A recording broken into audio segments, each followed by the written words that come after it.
Good morning. मैं LK Jha.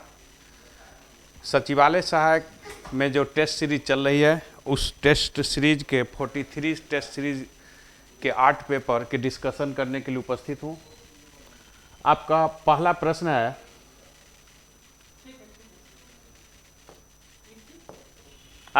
प्रश्न है, कि ग्लोब पर दो स्थानों के बीच की न्यूनतम दूरी होती है, तो इसका आंसर प्रधान देशांतर पर होगा जो ग्रीनविच टाइम से गुजरती है। जैसा कि जानते हैं कि समय के निर्धारण को लेकर एक बहुत बड़ी सम्मेलन आयोजित हुआ और वह 1884 ईस्वी में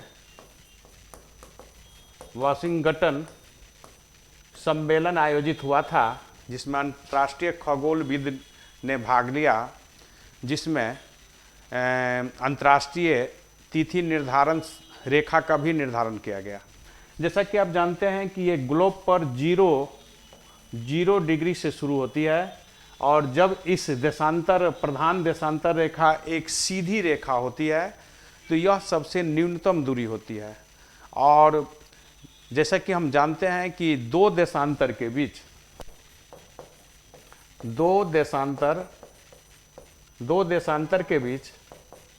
4 मिनट का अंतर होता है और जब देशांतर जिस तरह बढ़ेगा उसी अनुपात में समय भी बदलता है। विश्व को 24 जोन में बांटा गया है। 24 जोन में विश्व को बांटा गया है और 15 देशांतर पर रखा गया है, अर्थात 1 घंटा पर एक जोन का बदलाव शुरू होती है। अंतर्राष्ट्रीय तिथि रेखा जो पूरब आने पर समय जहां से बढ़ती है और पश्चिम जाने पर घटती है। जैसा कि आप जानते हैं कि भारत 82.5 डिग्री पूर्वी देशांतर पर है, यानी यह ग्रीनविच टाइम से 5.5 घंटा आगे है। और जब हम ग्रीनविच टाइम से पश्चिम की ओर जाते हैं तो वह घटता है।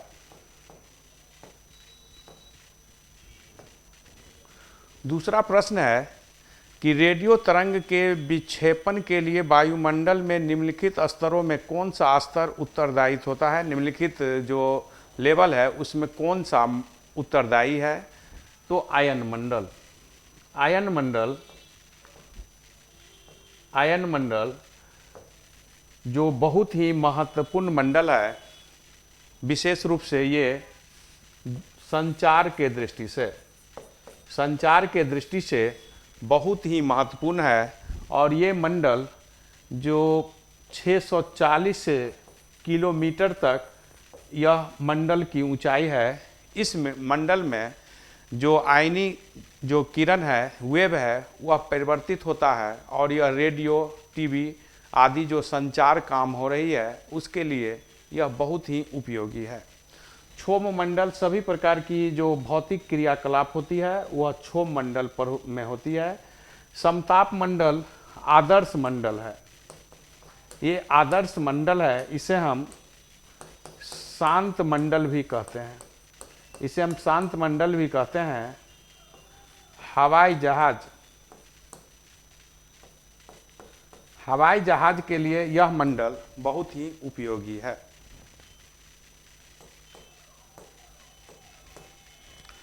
तीसरा प्रश्न है,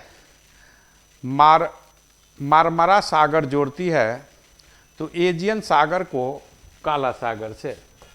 मारमारा सागर जो जोड़ती है, ये एजियन सागर को काला सागर से जोड़ती है। जैसा कि आप जानते हैं दर्दलेज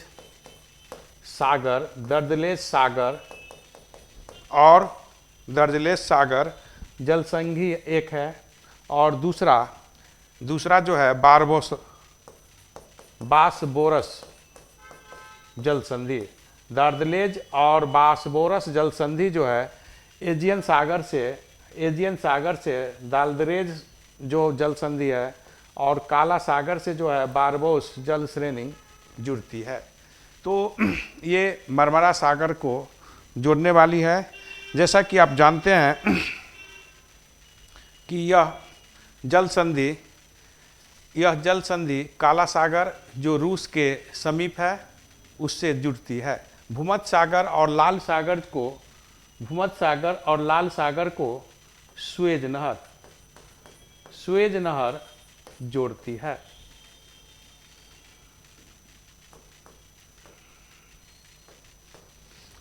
आपका चौथा प्रश्न है कि आर्कटिक महासागर और प्रशांत महासागर को जोड़ने वाला जल डमरू मध्य कौन है।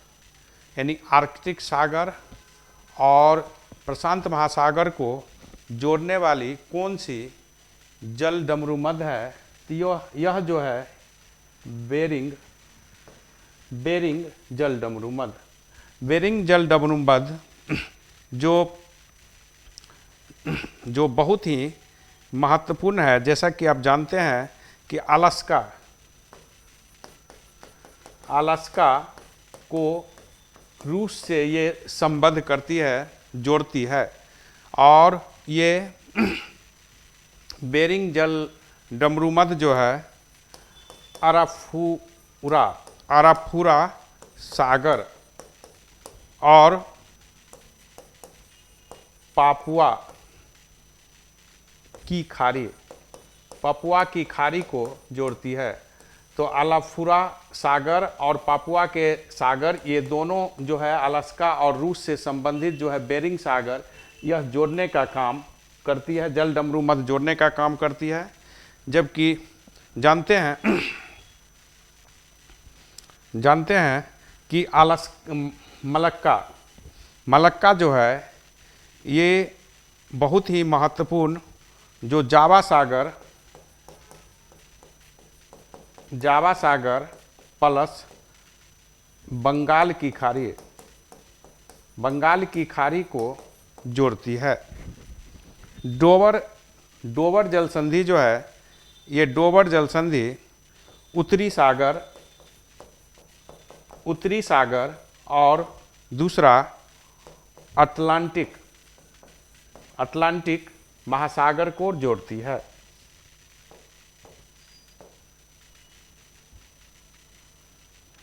इसमें टोरेस जल संधि जो है, थोड़ा ध्यान दीजिएगा, टोरेस जल संधि जो है ये अराफुआ सागर प्लस पापुआ की खाड़ी को जोड़ता है। और बेरिंग सागर को जैसा कि आप जानते हैं कि आर्कटिक महासागर और प्रशांत महासागर को जोड़ने वाली है, जिस पर चर्चा हम प्रारंभ में किया है। और टोरेस जो जल डमरू मध्य है ये अराफुआ सागर और पापुआ की खाड़ी को जोड़ती है। पांचवा प्रश्न है कि एस्टेरॉयड बेल्ट की उपस्थिति किन दो ग्रहों के मध्य है। तो एस्टेरॉयड बेल्ट की जो उपस्थिति है यह बृहस्पति और मंगल के बीच है। बृहस्पति और मंगल के बीच जो एस्टेरॉयड बेल्ट है यानी क्षुद्र ग्रह की बेल्ट है वह उपस्थित है। जैसा कि आप जानते हैं कि सौर मंडल में बहुत प्रकार की पिंड जो सूर्य की चक्कर लगा रही है, जिसमें एस्टेरॉयड बेल्ट भी शामिल है। क्षुद्र ग्रह जब पृथ्वी पर किसी कारण से या क्षुद्र बेल्ट से, क्षुद्र ग्रह से संबंधित जो पृथ्वी पर गिरती है तो इससे गड्ढा का निर्माण होता है। हमारे देश में महाराष्ट्र में लोनार झील का निर्माण इसी प्रकार के एस्टेरॉयड बेल्ट के गिरने से हुआ है। छठा प्रश्न है कि सन 1883 में विश्व के किस देश में सर्वप्रथम जल विद्युत उत्पादन केंद्र की स्थापना की गई। तो यह केंद्र सर्वप्रथम फ्रांस में स्थापित किया गया। जैसा कि आप जानते हैं कि फ्रांस में सर्वप्रथम जल विद्युत केंद्र की स्थापना की गई। भारत में 1897 में दार्जिलिंग में और फिर 1902 में शिव समुद्रम पर। तो तो ये दार्जिलिंग पश्चिम बंगाल में भारत का पहला जल विद्युत केंद्र खोली गई। लेकिन व्यवस्थित रूप से देखा जाए तो पहला जल विद्युत परियोजना जो है 1902 ईस्वी में शिव समुद्रम में कावेरी नदी पर माने शुरू की गई।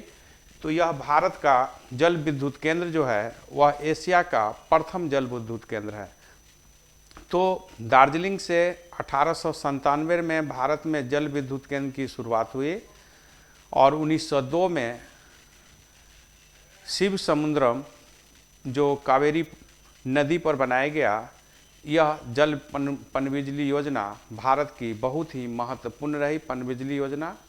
एशिया की यह पहली पनबिजली योजना है जो व्यवस्थित रूप से कार्य किया।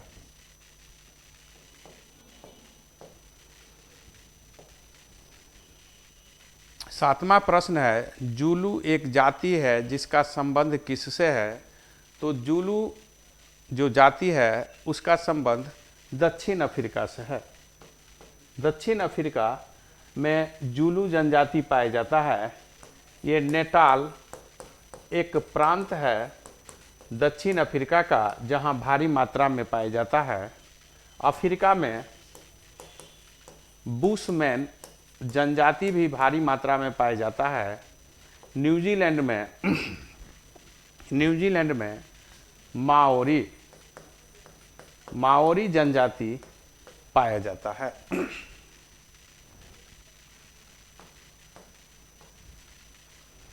आठवां प्रश्न है कि निम्नलिखित में किस राज्य समूह की सीमा बांग्लादेश से जुड़ती है? तो बांग्लादेश से जो भारत की राज्यों की सीमा जुड़ती है वह सीमा पश्चिम बंगाल, असम, त्रिपुरा, मेघालय और मिजोरम से जुड़ती है। जैसा कि आप जानते हैं कि 4096 किलोमीटर भारत और बांग्लादेश की सीमा है। जो भारत और बांग्लादेश की सीमा सबसे लंबी सीमा है। भारत की सबसे लंबी सीमा बांग्लादेश से जुड़ती है जो 4096 किलोमीटर है।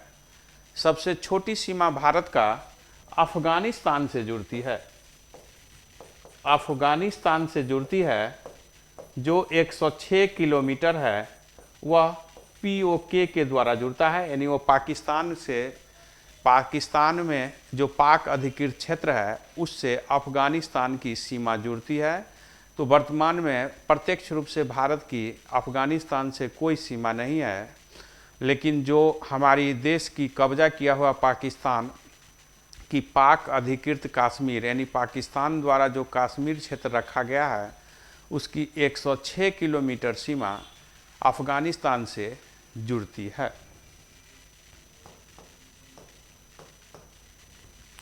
नौवां प्रश्न है, निम्नलिखित में कौन सा एक कर्नाटक, केरल और तमिलनाडु राज्य के मिलान स्थल पर स्थित है, यानी तीनों का मिलान बिंदु है? तो ये जो मिलान बिंदु है नीलगिरी की पहाड़ियाँ जो पश्चिमी घाट और पूर्वी घाट का मिलान बिंदु है नीलगिरी। इसकी सर्वोच्च चोटी दोदा बेटा है। सर्वोच्च चोटी जो दक्षिण भारत की दूसरी सबसे ऊंची चोटी है। अन्नामलाई की पहाड़ी पर अन्नामलाई की पहाड़ी में अन्नामुडी ये दक्षिण भारत की सबसे ऊंची चोटी है। पलनी की पहाड़ी तमिलनाडु में है पालनी की पहाड़ी, और नंदी पहाड़ी यह कर्नाटक में है। नंदी पहाड़ी कर्नाटक में है। अन्नामुडी जो दक्षिण भारत की सबसे ऊंची चोटी है यह अन्नामलाई पहाड़ी से जुड़ा हुआ है। नीलगिरी जो पूर्वी घाट और पश्चिमी घाट के मिलान बिंदु है।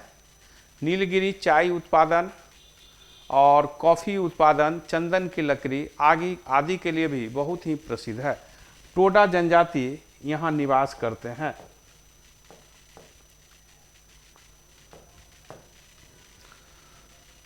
दसवां प्रश्न है कि भारत के कोरोमंडल तट पर सर्वाधिक वर्षा होती है, तो अक्टूबर नवंबर में। अक्टूबर नवंबर में भारत के कोरोमंडल तट पर सर्वाधिक वर्षा होती है। यह जो लौटती मानसून है, इससे भारत के तमिलनाडु में वर्षा होती है। जैसा कि हम जानते हैं कि उत्तर पूर्वी मानसून से तमिलनाडु में मुक्त वर्षा होती है। शीतकाल में भारत में वर्षा कोरोमंडल तट यानी तमिलनाडु में होती है। भारत में पश्चिम दक्षिण मानसून से मुक्त वर्षा होती है। जैसा कि आप जानते हैं कि मानसून शब्द मौसमी शब्द से बना है, जो अरबी भाषा का है। 45 एडी में ईसवी सन में हिप्पलस ने मानसून की खोज किया था। और फिर जैसा कि जानते हैं कि भारत की अर्थव्यवस्था को मानसून बहुत ही प्रभावित करती है। अल नीनो और ला नीनो दो ऐसे परिस्थिति बनती है जो भारत की मानसून के अधिक होने या कम होने का कारण बन जाता है।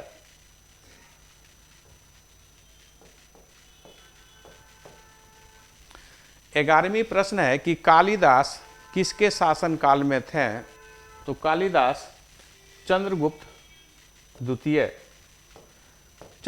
द्वितीय के शासनकाल में कालिदास थे। कालिदास भारत में संस्कृत भाषा के सबसे महान कवि हुए। इन्हें महाकवि कहा जाता है। ये भारत के सबसे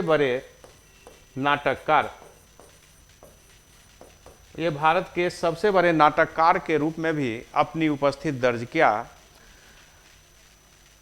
समुद्रगुप्त के नवरत्न में कालिदास रहते थे। कालिदास की अभिज्ञान शकुंतलम उनकी सर्वश्रेष्ठ कृति है। उनकी पहली कृति ऋतु संहार है। 12 प्रश्न है कि कौन सा विश्व धरोहर स्थल नहीं है, तो विश्व धरोहर स्थल में मांडू का जो महल है, मांडू का महल, ये विश्व धरोहर स्थल में शामिल नहीं है। जैसा कि आप जानते हैं कि विश्व धरोहर सूची जो यूनेस्को द्वारा जारी की जाती है, इसमें भारत के जो खजुराहो मंदिर है, इसको 1986 में शामिल कर लिया गया। जंतर मंतर जयपुर को 2010 में और भीमबेटका को 2003 में। तो 2010 में जंतर मंतर जयपुर को यूनेस्को के धरोहर में शामिल किया गया। खजुराहो को 1986 में, भीमबेटका तो 2003 में, मांडू का महल को इसमें शामिल नहीं किया गया है। तेरह प्रश्न है कि दिल्ली के किस सुल्तान के विषय में कहा जाता है कि उसने रक्त और लौह नीति अपनाई थी, तो बलबन के बारे में यह कहा जाता है। बलबन के बारे में यह कहा जाता है कि उन्होंने लौह और रक्त नीति का पालन किया था, आयरन एंड ब्लड नीति का। इसके पीछे यह कारण है कि बलबन ने जो रक्त में अफर सियाब का वंशज बताया। अफर सियाब फारस के सूरवीर वंश, जिसके बारे में फिरदौसी ने शाहनामा में उल्लेख किया है। कठोर नीति का अर्थ हुआ कि इन्होंने शासन प्रबंधन में बहुत ही कठोर नीति अपनाया। फारसी परंपरा पर शासन करना प्रारंभ किया। सिजदा और पाबोस प्रथा को अपनाया। दरबारियों पर यानी सरदारों पर इन्होंने पूर्ण नियंत्रण स्थापित किया। तो इनकी कठोर पद्धति थी, जैसा कि बंगाल में विद्रोह होने पर तुगरिल खां के विरुद्ध इनकी जो नीति थी वह कठोरता की परिचय दी थी। इसी प्रकार जंगली जनजातियों द्वारा जो लूटपाट की जाती थी उसके प्रति भी इनकी नीति बहुत ही कठोर थी। न्याय व्यवस्था में भी ये बहुत ही कठोर नीति का पालन किए थे। जो निम्न कोटि के व्यक्ति थे, नीचे कुल के, उनसे ये घृणा करते थे। 14 प्रश्न है, कौन सी युगम सही सुमेलित नहीं है? तो सही सुमेलित नहीं है, चंदेरी का युद्ध जो दिया गया है उसमें सही सुमेलित नहीं है। चंदेरी का युद्ध जो है ये 1528 ईस्वी में हुआ था और ये मेदिनी राय और बाबर के बीच हुआ था। मेदिनी राय और बाबर के बीच 1528 ईस्वी में चंदेरी का युद्ध हुआ था। इस युद्ध की एक बड़ी बात है कि इस युद्ध में बाबर की ओर से शेरशाह ने भी भाग लिया था। घाघरा का युद्ध महमूद लोदी और बाबर के बीच हुआ था। खानवा का युद्ध राणा संगा और बाबर के बीच। पानीपत का युद्ध में इब्राहिम लोदी को पराजित कर बाबर ने भारत में मुगल वंश की स्थापना किया। 15 प्रश्न है, शिवाजी के धार्मिक गुरु थे? तो शिवाजी के धार्मिक गुरु रामदास, जिन्हें समर्थ रामदास भी कहा जाता है, और इन्होंने दासबोध नाम की प्रसिद्ध पुस्तक की रचना की। दासबोध नाम की प्रसिद्ध पुस्तक की रचना की। रामदास ने शिवाजी को बताया कि जो माता जन्म देती है, जहाँ हम जन्म लेते हैं, और गाय यानी काव, ये तीनों स्वर्ग से भी अधिक पवित्र और महत्वपूर्ण है। रामदास का कथन है, उठो शिवा, अब समय आ गया है, मराठा राज की रक्षा और मराठा राज की स्थापना करो, गौ ब्राह्मण का रक्षा करो। तुकाराम भी शिवाजी के समकालीन है। एकानाथ भी बहुत बड़े उस समय के प्रसिद्ध संत थे।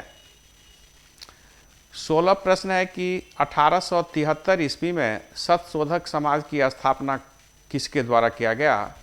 तो सतशोधक समाज की स्थापना ज्योतिबा फुल्ले द्वारा किया गया।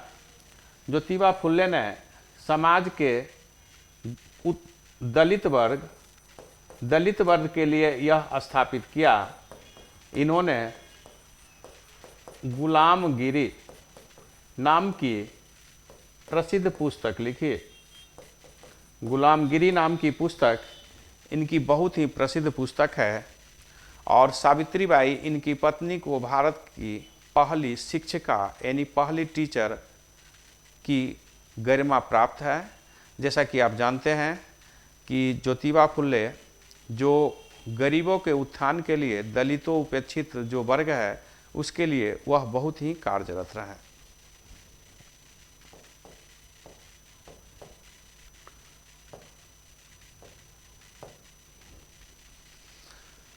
सत्रह प्रश्न है, चोरी चोरा की घटना के समय महात्मा गांधी कहाँ थे? तो चोरी चोरा जब घटना भारत में हुई उस समय महात्मा गांधी बारडोली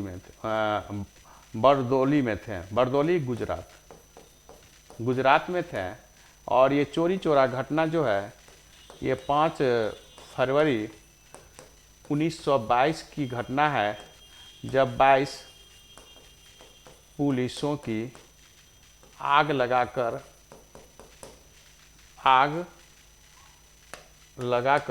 हत्या कर दिया गया। जैसा कि आप जानते हैं ये चोरी चोरा जो है ये गोरखपुर जिला में अवस्थित है।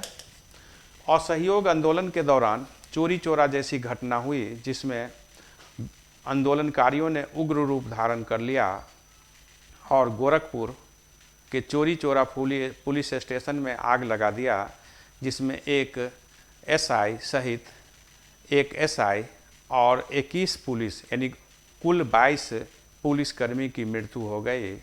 गांधी जी इससे बहुत ही विक्षुब्ध हुए। वे बारदौली में थे, जहां 12 फरवरी 1922 को गांधी जी ने इस असहयोग आंदोलन, जो गांधी जी द्वारा चलाया गया पहला संगठित आंदोलन था, इसे वापस ले लिया।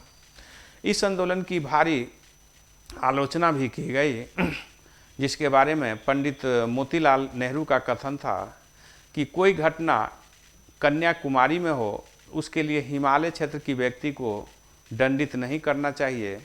और इसी प्रकार के सुभाष चंद्र बोस ने कहा कि जब आंदोलन अपनी चरम की ओर बढ़ ही रही थी, उस समय गांधी जी द्वारा अचानक असहयोग आंदोलन को वापस लेना, यह राष्ट्रीय विपदा यानी राष्ट्रीय दुर्भाग्यपूर्ण बात थी। ये आपदा थी, राष्ट्रीय आपदा थी, उससे कम नहीं थी, यानी वह आपदा थी।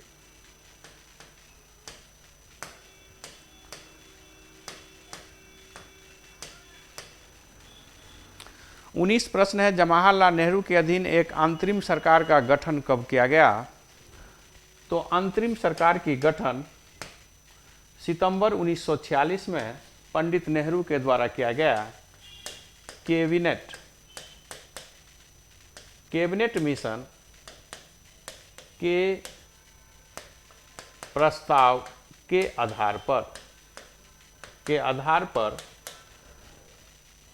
पंडित जवाहरलाल नेहरू के उपाध्यक्षता में अंतरिम सरकार की गठन की गई। लेकिन जैसा कि आप जानते हैं कि प्रारंभ में इसमें मुस्लिम लीग ने भाग लेने से इनकार किया। फिर अक्टूबर 1946 में मुस्लिम लीग भी इसमें भाग लिया। तो 14 कुल मुस्लिम लीग और कांग्रेस को मिलाकर अंतरिम सरकार में मंत्री बनाए गए, जिसमें 5 मंत्री मुस्लिम लीग से और 9 मंत्री कांग्रेस से संबंधित थी। इसमें वित्त मंत्री जो मुस्लिम लीग की ओर से थी, जो लियाकत अली खां वित्त मंत्री अंतरिम सरकार में बनाई गई मुस्लिम लीग के सदस्य थे। इन्होंने अंतरिम सरकार में वित्तीय समस्या खड़ी की, वित्तीय स्रोत देने से इनकार किया। विभिन्न बातों पर इन्होंने प्रश्न उठाना प्रारंभ किया। तो अंतरिम सरकार की असफलता का एक बड़ी कारण वित्त मंत्री द्वारा सहयोग नहीं करना था। जैसा कि आप जानते हैं कि अंतरिम सरकार के जो वित्त मंत्री लियाकत अली खां, वे पाकिस्तान के पहले प्रधानमंत्री भी थे। हालांकि उनकी हत्या कर दिया गया। 20वां प्रश्न है, भारतीय प्रतीक पर उत्कीर्ण सत्यमेव जयते लिया गया है। तो यह उपनिषद से लिया गया है। मुंडको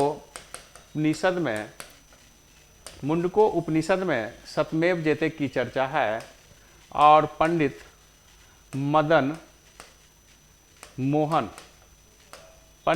मोहन मालवीय ने इस सत्यमेव जयते को बहुत ही चर्चित किया।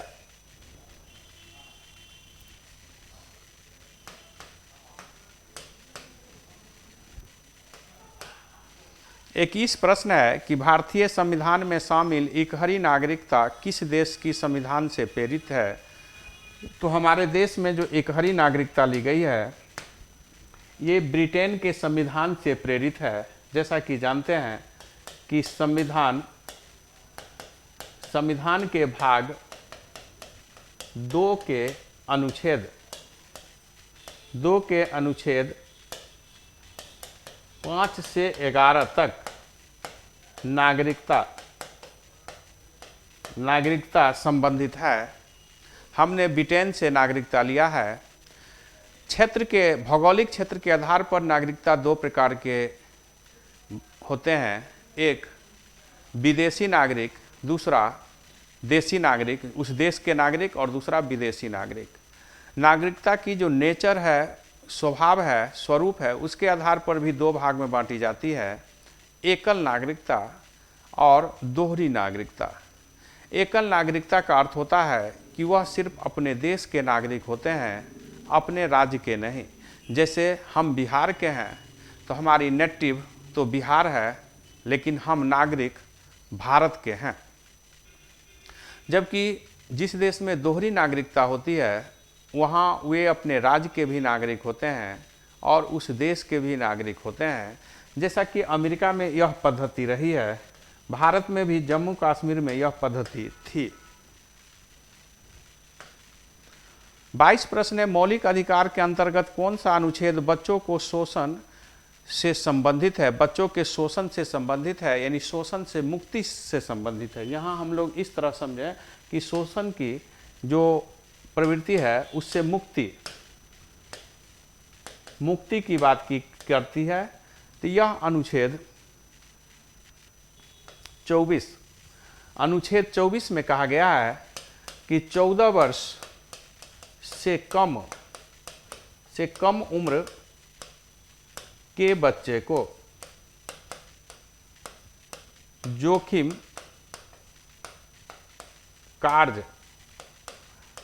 कार्य में नहीं लगाना है।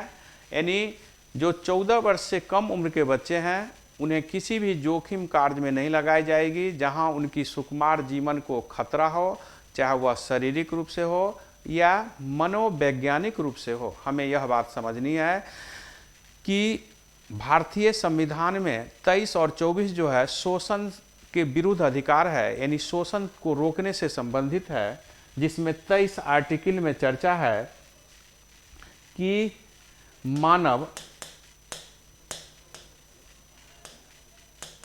मानव दुर्व्यापार और बलात्श्रम निषेध है। हम किसी भी व्यक्ति के बलजोरी काम नहीं ले सकते हैं और किसी भी मानव के साथ दुर्व्यवहार नहीं कर सकते हैं, उनकी गरिमा, उनकी मान सम्मान को ठेस नहीं पहुंचा सकते हैं, उनके किसी भी प्रकार के दुर्व्यवहार नहीं कर सकते हैं, दास व्यापार नहीं कर सकते हैं, देह व्यापार नहीं कर सकते हैं, शरीर के अंगों का व्यापार नहीं कर सकते हैं। अनुच्छेद 18 ये वंशानुगत उपाधि को समाप्त करता है। हम कोई भी वंशानुगत उपाधि धारण नहीं कर सकते हैं। जो राजा महाराजाओं और विभिन्न प्रकार की उपाधि धारण करते थे उसे यह निषेध करता है। अनुच्छेद 17 में अस्पृश्यता उन्मूलन का किया गया है। अस्पृश्यता उन्मूलन से संबंधित है। जैसा कि आप जानते हैं कि अस्पृश्यता उन्मूलन संसद द्वारा पारित कानून द्वारा कर दिया गया और फिर जैसा कि बंधुआ मजदूरी उन्मूलन भी संसद द्वारा कानून बना के किया गया है।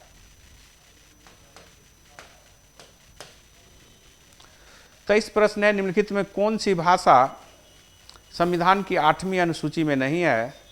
तो 8वीं अनुसूची में भोजपुरी भाषा 8वीं अनुसूची में नहीं है, जबकि मूल संविधान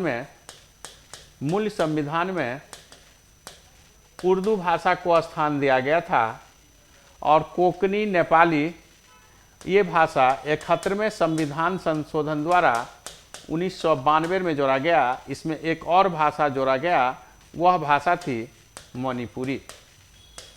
जैसा कि हम जानते हैं कि मूल संविधान में 14 भाषा थी, वर्तमान में 22 भाषाओं का हमारे संविधान में उल्लेख है, जिसमें सिंधी भाषा को 1967 में 21वें संविधान संशोधन द्वारा और 92 में 71वें संविधान संशोधन द्वारा नेपाली, कोंकणी और मणिपुरी भाषा को और 92 अमेंडमेंट द्वारा 2003 में डोंगरी, संथाली, बोडो और मैथिली भाषा को शामिल किया गया।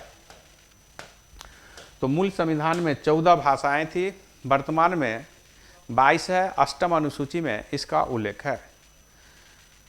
24 प्रश्न है कि राज्य मानवाधिकार आयोग के अध्यक्ष और सदस्यों की नियुक्ति किसके द्वारा किया जाता है? तो राज्य मानवाधिकार आयोग के सदस्य और अध्यक्ष की नियुक्ति राज्यपाल द्वारा किया जाता है।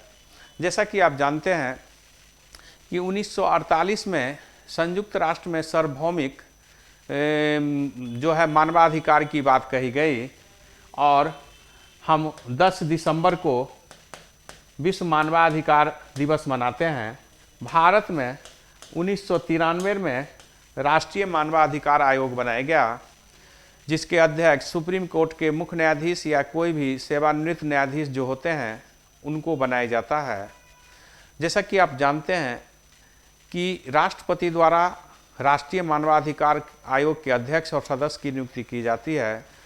प्रत्येक राज्यों में भी राज्य मानवाधिकार आयोग के जो अध्यक्ष और सदस्य होते हैं उनकी नियुक्ति राज्यपाल द्वारा किया जाता है। 25 प्रश्न है कि राज्यसभा के सदस्य चुने जाते हैं, तो राज्यसभा के सदस्य को 6 वर्षों के लिए चुने जाते हैं। राज्यसभा के सदस्य 6 वर्षों के लिए चुने जाते हैं।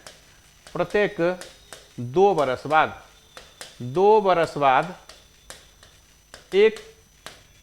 एक तिहाई सदस्य नए चुने जाते हैं, यानी पुराने सदस्य हटते हैं और फिर नए सदस्य चुन लिए जाते हैं।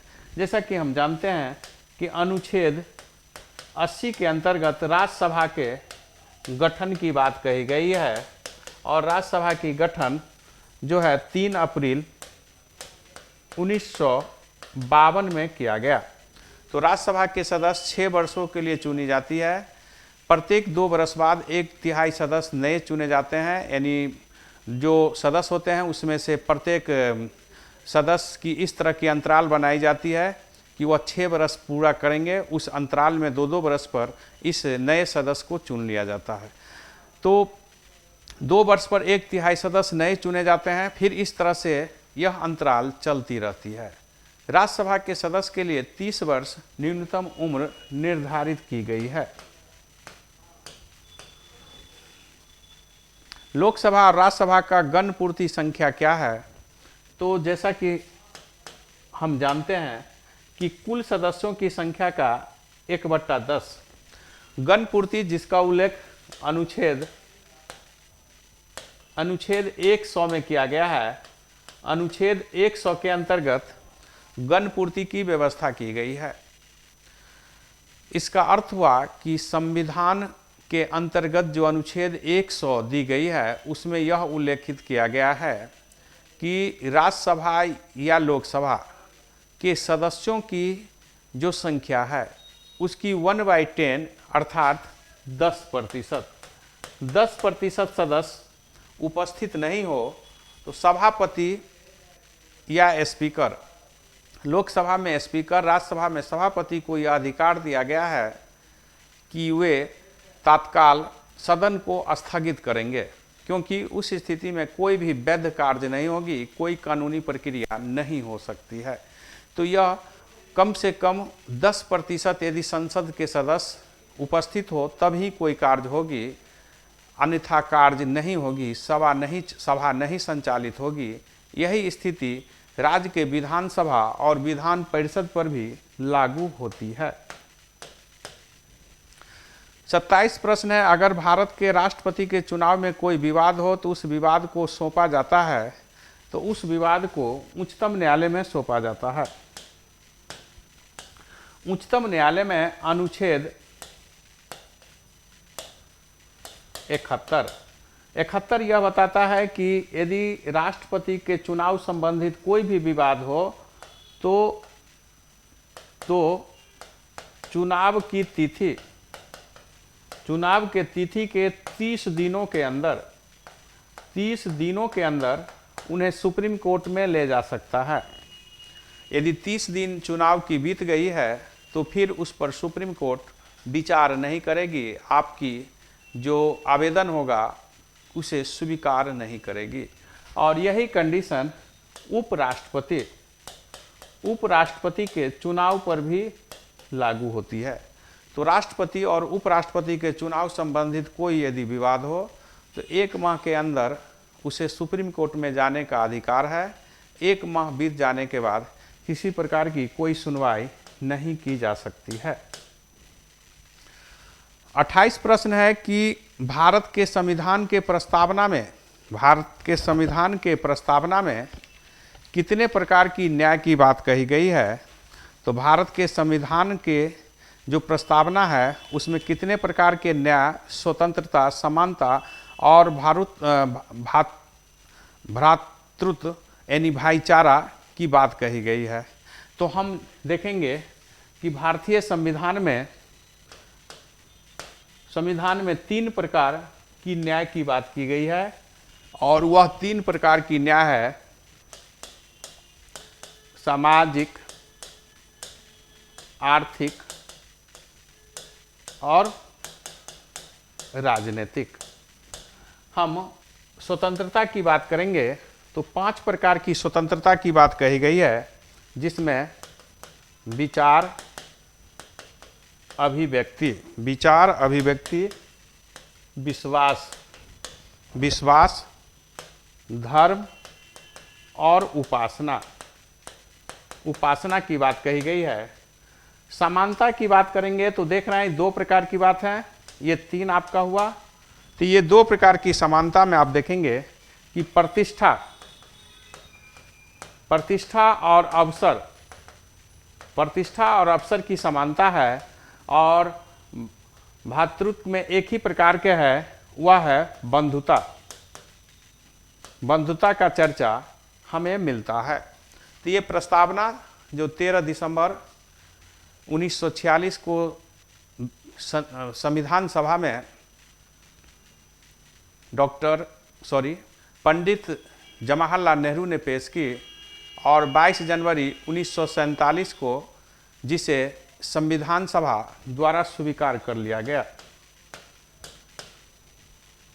29 प्रश्न है, निम्नलिखित में किस संविधान संशोधन के द्वारा सिक्किम विधिवत भारत संघ के पूर्ण राज्य में शामिल हो गया? तो भारत में सिक्किम 36वें संविधान संशोधन द्वारा 1975 में पूर्ण रूप से शामिल हो गया। ये 26 अप्रैल 1975 को यह अधिनियम बना, 36वां संविधान संशोधन अधिनियम बना और इसे इस प्रकार 16 मई 1975 को भारत का ये अंग बन गया। जैसा कि आप जानते हैं 35वां संविधान संशोधन द्वारा सिक्किम को सहराज एसोसिएटेड राज्य बनाया गया था। 37वां संविधान संशोधन द्वारा अरुणाचल प्रदेश में जो है विधानसभा और मंत्रिपरिषद का प्रावधान किया गया। 34वां संविधान जो है जैसा कि आप जानते हैं कि 9वीं अनुसूची 34वां संविधान संशोधन 9वीं अनुसूची में कुछ और विषय को जोड़ी गई जिससे संबंधित है। 30वां प्रश्न है कि भारत की संसदीय शासन प्रणाली और ब्रिटेन की संसदीय प्रणाली के अंतर बिंदु निम्नलिखित में कौन है? तो इस दोनों में जो अंतर बिंदु है हमें देखना है कि दोनों में अंतर बिंदु क्या है। वह है न्यायिक समीक्षा। दोनों में अंतर है। जैसा कि आप जानते हैं कि संसदीय के जनक ब्रिटेन है। ब्रिटेन में संसद की सर्वोच्चता है, जबकि हम भारत में देखते हैं कि भारत में भी संसदीय प्रणाली है जो हमने ब्रिटेन से लिया है, लेकिन भारत में जो है संविधान सर्वोच्च है, यानी संविधान से ऊपर कोई नहीं है। तो न्यायिक समीक्षा संसद द्वारा बनाई गई कानून पर ब्रिटेन में नहीं की जा सकती है, जबकि भारत में संसद द्वारा बनाई गई कानून की समीक्षा की जा सकती है। तो यह एक बहुत बड़ा अंतर है। यह एक बहुत बड़ा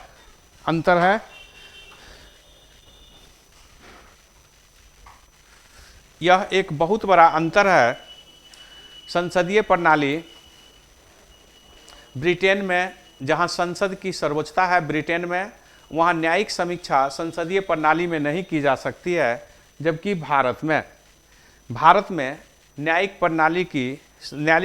प्रणाली को यह अधिकार दिया गया है कि यदि संसद द्वारा बनाई गई कानून संविधान के अनुरूप नहीं हो या कार्यपालिका संसद द्वारा बनाई गई कानून के अनुरूप कार्य नहीं करती हो तो उन्हें अवैध घोषित की जा सकती है।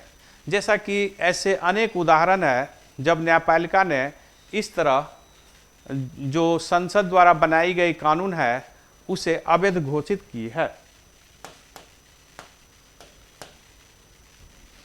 31 प्रश्न है कि मिश्रित अर्थव्यवस्था क्या है। तो मिश्रित अर्थव्यवस्था सार्वजनिक क्षेत्र और निजी क्षेत्र का सह-अस्तित्व होता है। मिश्रित अर्थव्यवस्था में सार्वजनिक क्षेत्र और निजी क्षेत्र में सह-अस्तित्व होता है। यह प्रथम विश्व युद्ध के बाद जब आर्थिक मंदी आई तो उस समय किन्स द्वारा यह विचार दिया गया अमेरिका के राष्ट्रपति को कि आप तत्काल रोजगार देने के लिए रुपया को अतिरिक्त छापाइए और फिर वितरण कीजिए ताकि आदमी में जो क्रय शक्ति बनने का आधार बने, क्योंकि मंदी का मुख्य कारण होता है क्रय शक्ति का अभाव। तो इस प्रकार अमेरिकन सरकार ने क्रय शक्ति बढ़ाने के लिए जो रोजगार देने के लिए अनेक कार्य किए हैं, जिससे आर्थिक मंदी में धीरे धीरे कमी आने लगी। तो मिश्रित अर्थव्यवस्था में सरकारी क्षेत्र और निजी क्षेत्र दोनों का सह-अस्तित्व होता है और दोनों के बीच संयुक्त उद्यम भी हो सकता है, दोनों संयुक्त रूप से भी कोई कार्य कर सकता है। तो आप भारत में भी देखेंगे यही मिश्रित अर्थव्यवस्था हमने अपनाया है, जहां सार्वजनिक क्षेत्र भी है, निजी क्षेत्र भी है और दोनों का सह-अस्तित्व भी है। 1948 में प्रथम औद्योगिक नीति में इसकी शुरुआत हुई। 1956 में जो भारत की औद्योगिक नीति है, जिसे लघु औद्योगिक नीति का संविधान कहते हैं, यह बहुत ही महत्वपूर्ण है। इस समय मिश्रित अर्थव्यवस्था स्पष्ट रूप से हो गया, जहां कुछ निजी क्षेत्र, कुछ सरकारी क्षेत्र और कुछ संयुक्त क्षेत्र की बात कही गई।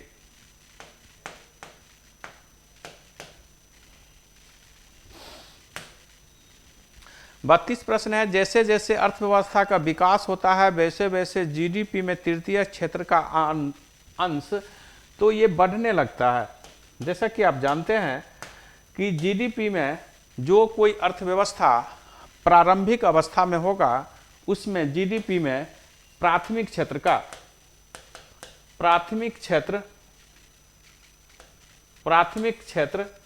का योगदान सर्वाधिक होगा और ये अल्प विकसित देशों में देखा जा सकता है। लेकिन जैसे जैसे किसी देश में जीडीपी में वृद्धि हो रही है, तृतीय क्षेत्र का अंश अर्थव्यवस्था में विकास होगा, जीडीपी में प्राथमिक क्षेत्र का अंश घटते जाएगा और द्वितीयक और तृतीयक क्षेत्र का योगदान बढ़ते जाता है। और जब कोई अर्थव्यवस्था पूर्ण विकसित अवस्था में होती है तो प्राथमिक क्षेत्र का योगदान न्यूनतम और तृतीयक क्षेत्र का योगदान अधिकतम होती है, जैसे जापान, अमेरिका आदि देशों में देखा जा सकता है।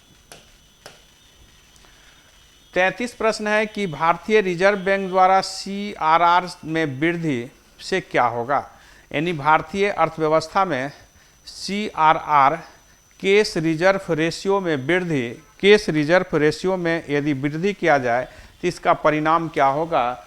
तो इसका परिणाम होगा कि बाजार में तरलता, मौद्रिक तरलता में कमी आएगी। जैसा कि आप जानते हैं कि सीआरआर, एसएलआर बैंक दर इस समय यदि वृद्धि किया जाए, इसमें यदि वृद्धि किया जाए तो बाजार में तरलता में कमी आती है। तो जब मुद्रास्फीति बढ़ जाती है उस स्थिति में मौद्रिक नीति द्वारा भारतीय reserve bank case reserve ratio या संविधिक आरक्षित अनुपात अथवा बैंक दर जैसे मौद्रिक नीति है, इसमें वृद्धि कर सकती है। जब अर्थव्यवस्था में इसमें वृद्धि की जाएगी तो बाजार में तरलता कम होगी, मुद्रास्फीति में कमी आएगी।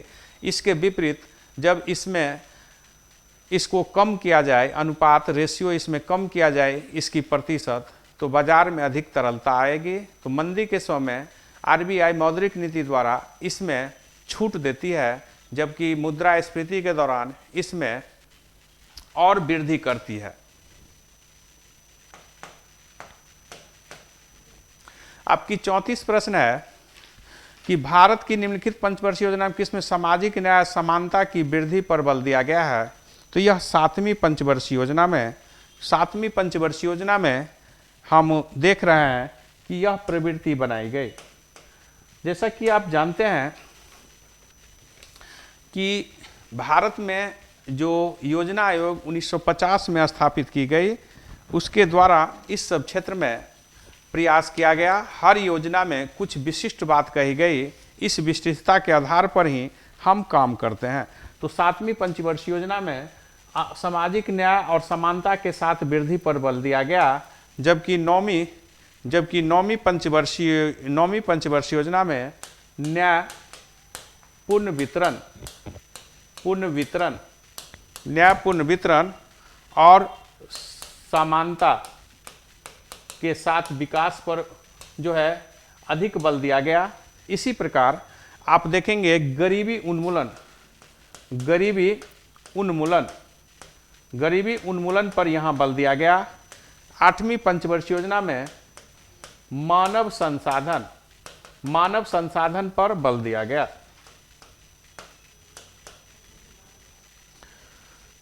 35 प्रश्न है कि उदारीकरण, निजीकरण और भूमंडलीकरण की नई आर्थिक नीति घोषणा की गई। कौन प्रधानमंत्री थे जब इस तरह की घोषणा की गई? तो पीवी नरसिम्हा राव भारत के जब प्रधानमंत्री थे उस समय यह नीति लाई गई। जैसा कि आप जानते हैं कि 1991 के चुनाव में पीवी नरसिम्हा राव प्रधानमंत्री अंततः बनते हैं और 24 जुलाई 1991 को वित्त मंत्री मनमोहन सिंह ने उदारीकरण की घोषणा की। उदारीकरण, निजीकरण और भूमंडलीकरण एक दूसरे से बहुत ही करीबी से जुड़ा हुआ है। उदारीकरण का अर्थ होता है कि सरकार की जो कानून व्यवस्था है, सरकार की जो विभिन्न प्रकार की कानूनी प्रक्रिया है, उसको सिंप्लीफाई करना, उसको सरल करना। निजीकरण का अर्थ होता है कि सरकार के पास जो ऐसे क्षेत्र है जिसकी ज़रूरत सरकार को नहीं होनी चाहिए, वह अधिक से अधिक दूसरे क्षेत्र पर ध्यान अधिक दे। इसलिए कुछ ऐसे क्षेत्र जो सार्वजनिक क्षेत्र में रहने की कोई अनिवार्य ज़रूरत ना हो, ऐसे क्षेत्र को निजी क्षेत्र को सौंप देना। तो सरकार ने इसके लिए बहुत ही महत्वपूर्ण कदम उठाया। भूमंडलीकरण का अर्थ होता है वस्तुओं और सेवाओं का अबाध रूप से एक जगह से दूसरे जगह जाना, यानी एक क्षेत्र, एक देश से दूसरे क्षेत्र में जाने में बिना किसी रोक टोक को जाने आने देना। तो यह उदारीकरण, निजीकरण और भूमंडलीकरण जो है एलपीजी, इससे दुनिया के आर्थिक गतिविधियों में क्रांति आई। भारत में जो मनमोहन सिंह उस समय वित्त मंत्री और पीवी नरसिम्हा राव उस समय प्रधानमंत्री थे, तो इसे राव मनमोहन मॉडल के नाम से भी जाना जाता है। भारत में उदारीकरण के जनक मनमोहन सिंह को माना जाता है। 36 प्रश्न है, कौन सी गैस वायुमंडल में नहीं पाई जाती है? तो रेडॉन गैस जो है ये वायुमंडल में नहीं पाई जाती है। जैसा कि आप जानते हैं कि नोबेल गैस 6 होते हैं, 6 नोबेल गैस है, जिसमें जेनॉन और क्रिप्टोन और 4 आपका दिया गया है। ये 6 नोबेल गैस है। तो इसमें रेडॉन जो है ये वायुमंडल में नहीं पाई जाती है। वायु में हीलियम सर्वाधिक पाई जाती है, 37 प्रश्न है, निम्नलिखित में कौन यूनेस्को द्वारा प्रमाणित भारत की बृहत्तम जैव मंडलीय निधि है? यानी कौन है जिसको यूनेस्को ने भारत का सबसे बड़ा जैव मंडलीय क्षेत्र कहा है? तो यह क्षेत्र जो है मन्नार की खाड़ी है, जो सबसे बड़ा जैव क्षेत्र है। 10,500 वर्ग किलोमीटर में यह फैला गया है और इस क्षेत्र को 1989 में बायो रिजर्व क्षेत्र जैव मंडलीय क्षेत्र घोषित किया गया। सुंदरवन को 1989 में जैव मंडलीय क्षेत्र घोषित किया गया। नंदा देवी को 1988 में। भारत का पहला बायो रिजर्व क्षेत्र है, जैव मंडल क्षेत्र है, और वह है नीलगिरी, जिसे 1986 में दिया गया। भारत में 18 जो है जैव मंडल क्षेत्र है। सबसे छोटा जैव मंडल क्षेत्र जो है डिब्रू जो है सेरोखा है। यह असम में अवस्थित है, जो 1997 में बनाया गया है, और यह सबसे छोटा है, जो 765 वर्ग किलोमीटर में है। तो सबसे छोटा जैव मंडल क्षेत्र ये डिब्रू सरोखा है, यह असम में अवस्थित है। और सबसे बड़ा जो है मन्नार की खाड़ी है। भारत में 18 जैव मंडल रिजर्व क्षेत्र वर्तमान में है। 38 है, किस उपग्रह द्वारा ओजोन छिद्र की उपस्थिति दर्ज की गई? तो लिम्बोन्स 7 जो है ये नासा द्वारा अक्टूबर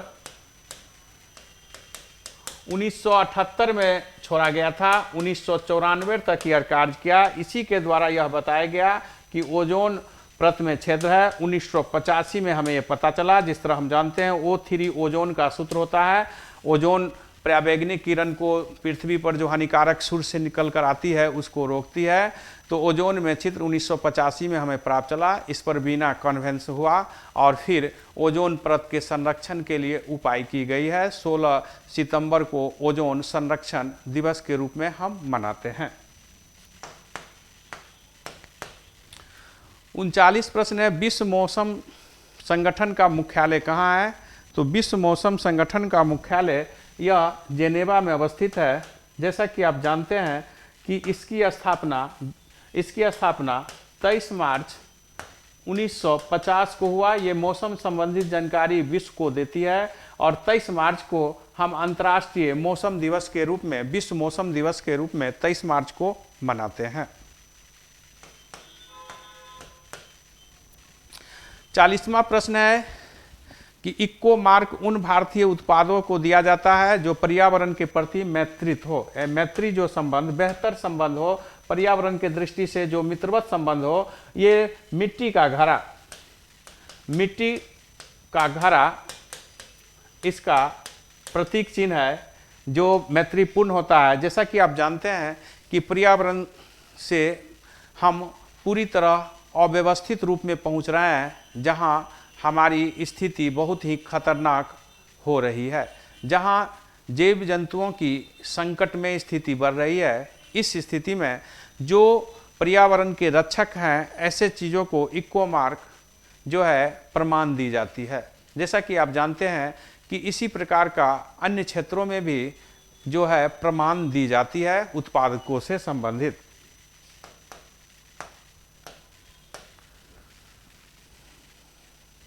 जैसे एग मार्क जो वस्तु खाद्यान्न से संबंधित वस्तु है उस पर दी जाती है। उसी तरह हम जानते हैं कि आभूषण पर भी दिया जाता है। फिर इसी प्रकार हॉलमार्क दिया जाता है आभूषण पर। इसी प्रकार SIS टिकाऊ वस्तुओं पर दी जाती है। तो विभिन्न प्रकार की जो हमारी पर्यावरण या जो अधिक मानव के लिए पर्यावरण या मानव के लिए अधिक उपयुक्त है, बेहतर है, उस पर उनको वह चिन्ह दी जाती है। यानी यह मानी जाती है कि वह अधिक शुद्ध है, वह अधिक उपयोगी है और उससे अधिक क्षति नहीं है। 41 प्रश्न है कि ब्लैक पर्ल क्या है? तो ब्लैक पर्ल जो है यह बहुत ही महत्वपूर्ण है, फुटबॉल से संबंधित है। ब्लैक पर्ल पेले को कहा जाता है। ये पेले जो ब्राजील के फुटबॉलर है, इन्हें विश्व का महानतम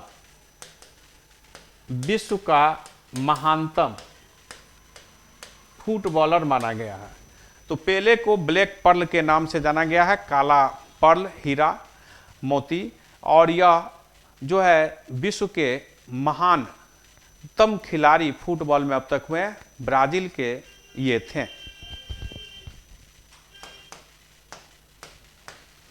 बयालीस प्रश्न है सुब्रतो कप।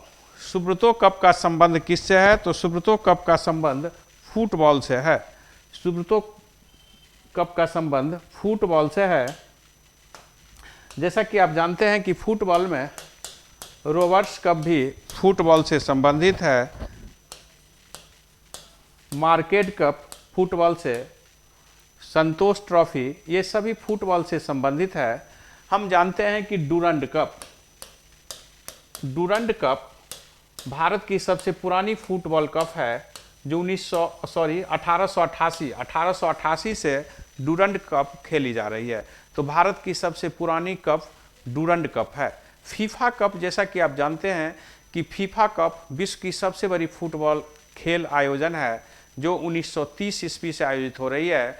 1930 में उरुग्वे में हुआ, अर्जेंटीना को हराकर उरुग्वे ने ही जीता था। और 2018 में फ्रांस ने जो है क्रोएशिया को हराकर जीती, दूसरी बार जीती। 1998 में भी फ्रांस जीत चुका है। जैसा कि आप जानते हैं कि 2018 में रूस में आयोजित हुई थी, 2022 में कतर में फुटबॉल खेल की आयोजन की जाएगी फीफा कप की। यूरो कप फुटबॉल से संबंधित यूरोप की सबसे महत्वपूर्ण कप है। 43 क्वेश्चन है 23 मार्च को किनसे शहीद होने की याद में शहीद दिवस मनाई जाती है? तो ये शहीद दिवस भारत के 3 महान सपूत भगत सिंह, राजगुरु और सुखदेव की जो है 1931 ईस्वी में इन्हें फांसी दिया गया 23 मार्च को, इसलिए इसे हम शहीद दिवस, शहादत दिवस के रूप में मनाते हैं। जैसा कि आप जानते हैं कि सैंडर्स की साइमन कमीशन के विरोध में लाला लाजपत राय जो है वह लाहौर के एसपी एस्कॉट की लाठी से घायल हो गया और फिर डीएसपी सैंडर्स की इन लोगों द्वारा हत्या कर दिया गया। तो सैंडर्स की हत्या के आरोप में 23 मार्च 1931 को भगत सिंह, राजगुरु और सुखदेव को फांसी दिया गया, जिनके याद में हम लोग जो है शहादत दिवस, शहीद दिवस मनाते हैं। हालांकि आपको ये भी ध्यान रखना है कि 30 जनवरी 1948 को हमारे राष्ट्रपिता गांधी जी की हत्या कर दिया गया नथुराम गोडसे द्वारा। नारायण आप्टे उसमें भी शामिल था। तो इन्हें इस दिन भी शहीद दिवस के रूप में मनाते हैं।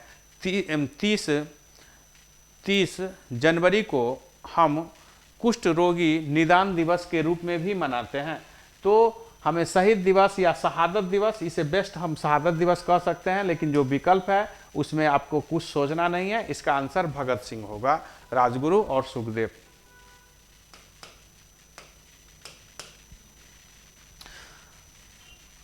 । 44 प्रश्न आपका है कि दी नेमसेक पुस्तक के लेखक कौन है?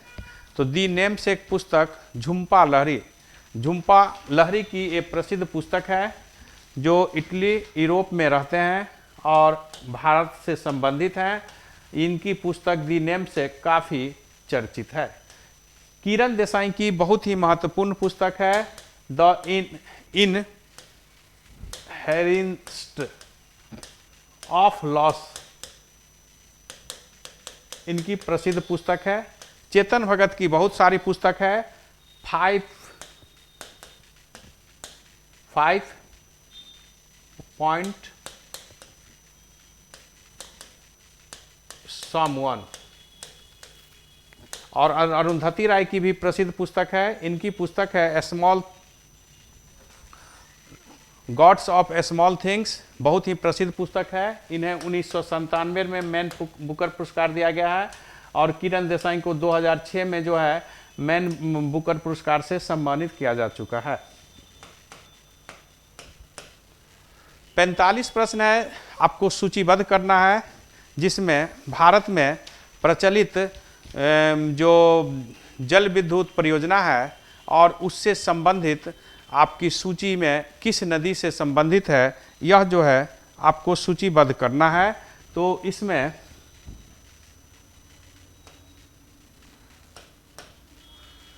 इसमें सी आप आंसर देख सकते हैं। हम इसको बताना चाहेंगे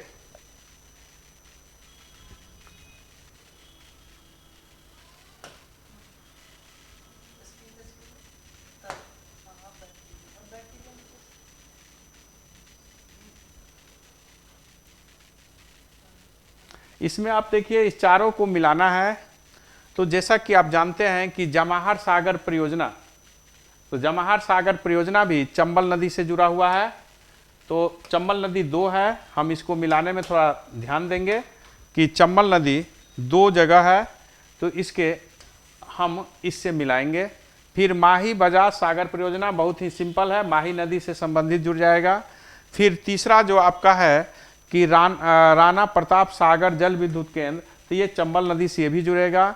और श्री सेलम जल विद्युत परियोजना, तो कृष्णा नदी जो नागा अर्जुन सागर बांध परियोजना के नाम से भी हम जान रहे हैं, बहुत प्रसिद्ध आंध्र प्रदेश का है। तो ये आपके 4 विद्युत केंद्र और उससे मिलाने से संबंधित है। इसका आंसर सी होगा। 46 प्रश्न है, भारत का पहला कार्बन न्यूट्रल हवाई अड्डा कौन होगा?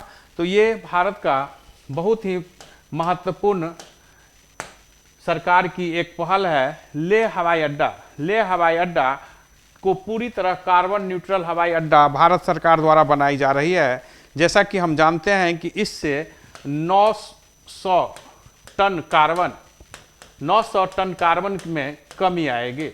900 टन कार्बन में कमी आएगी और वहाँ के कार्बन जो उत्पन्न नहीं होगी और जो बाहरी कार्बन है उसको रोकने के लिए भी उस तरह की तकनीकी विकसित किया गया है। जैसा कि आप जानते हैं कि कार्बन CO2 जो है ये ग्लोबल वार्मिंग का सबसे बड़ा कारण है, जिस पर 2015 में जो पेरिस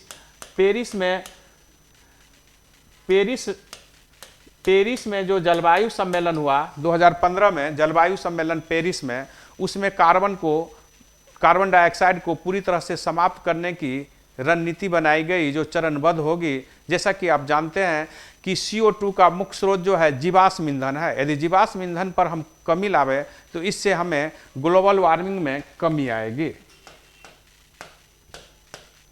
47 प्रश्न है, एशिया अंडर 20 कुश्ती प्रतियोगिता 2022 में भारत ने कितने पदक प्राप्त किया है? तो भारत ने इसमें 22 पदक प्राप्त किया है। जैसा कि आप जानते हैं कि भारत ने इसमें 22 पदक प्राप्त किया है, जिसमें 4 जो है स्वर्ण पदक प्राप्त किया है और 9 जो है रजत पदक प्राप्त किया है और 9 कांस्य पदक भारत ने प्राप्त किया है। 48 प्रश्न है, किस कॉमनवेल्थ गेम 2022 में भारतीय महिला क्रिकेट टीम का कप्तान बनाया गया है? तो हरमनप्रीत को इसके लिए कप्तान बनाया गया है। जैसा कि आप जानते हैं कि सेमीफाइनल में हमने इंग्लैंड को हराकर फाइनल में पहुंचा और फाइनल में हम ऑस्ट्रेलिया से हार गए।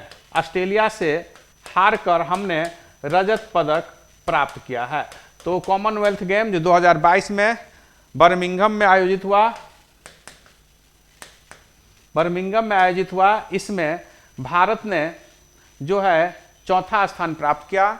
ऑस्ट्रेलिया, फिर ब्रिटेन, इंग्लैंड, कनाडा इसमें प्रारंभिक स्थानों में है। जैसा कि आप जानते हैं कि फिर जो 4 सालों पर ये खेल आयोजित होती है, अब फिर ऑस्ट्रेलिया में 2026 में आयोजित होगी। 2018 में भी ऑस्ट्रेलिया के गोल्ड कोस्टा में हुई थी। 49 प्रश्न है, प्रतिवर्ष जनसंख्या दिवस कब मनाते हैं? तो प्रतिवर्ष हम जनसंख्या दिवस 11 जुलाई को मनाते हैं। 11 जुलाई को प्रतिवर्ष जनसंख्या दिवस मनाते हैं। 1989 की बात है जब विश्व की आबादी 5 अरब हो गई। तो इस 5 अरब हो गई तो विश्व जनसंख्या दिवस मनाना प्रारंभ हुआ। जैसा कि आप जानते हैं इसका उद्देश्य है जनसंख्या के अनुपात में संसाधनों की कमी है, इसलिए हमें इस तरह की वातावरण विकसित करें ताकि हम जनसंख्या को संतुलित बना सके। भारत में भी जनसंख्या एक बहुत ही विकट रूप धारण किया हुआ है, जैसा कि हम जानते हैं। तो जनसंख्या पर रोक लगाने के लिए 1989 में जो 5 अरब जनसंख्या हो गई थी, उस समय से हम जनसंख्या दिवस मनाते आ रहे हैं। 50वां प्रश्न है कि अफ्रीकी संघ 9 जुलाई 2020 को कौन सी वर्षगांठ मना रही है?